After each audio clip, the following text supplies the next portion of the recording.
Welcome to our supply chain simulation. In this video, we will explain how the game works by taking the example of the wholesaler. In the game, you'll have a client and a supplier. In my case, the client is the retailer and my supplier is the distributor. During the game, you'll receive orders from your client. You'll need to ship the corresponding cases to him.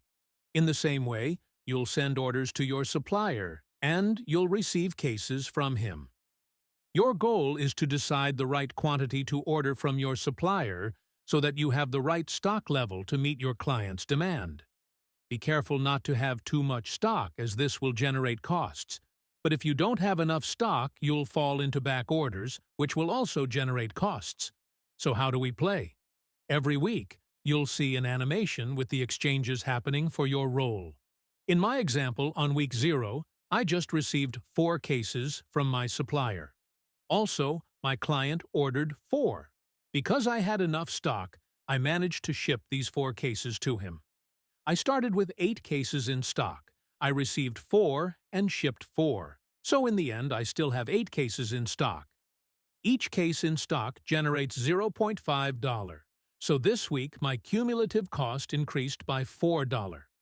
If you don't have enough stock to fulfill the demand of your client, the missing quantities are put as back orders.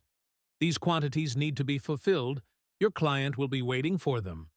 And back orders cost you a bit more than stock, $1 per case every week.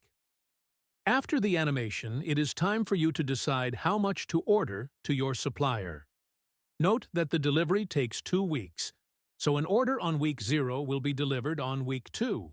To decide how much to order, consider your current stock and the demand you received from your client in the previous weeks. You can also see the incoming deliveries from your supplier as trucks going to your role. You have no visibility on the future orders your client is going to send to you, because it depends on the decision of the participant playing that role.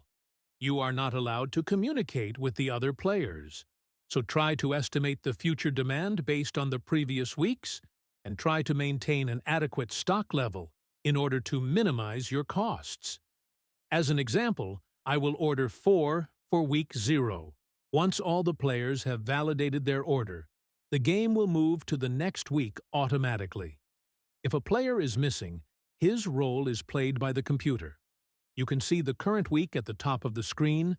The game will last for an unknown number of weeks. Final comments. If you play as the retailer, you will receive orders directly from the end consumer, which is managed by the computer. If you are the manufacturer, you do not have a supplier, but you will be able to produce cases with a 2 weeks lead time. Now it's time to play. Join your role and take on the responsibility of a supply chain manager. Good luck!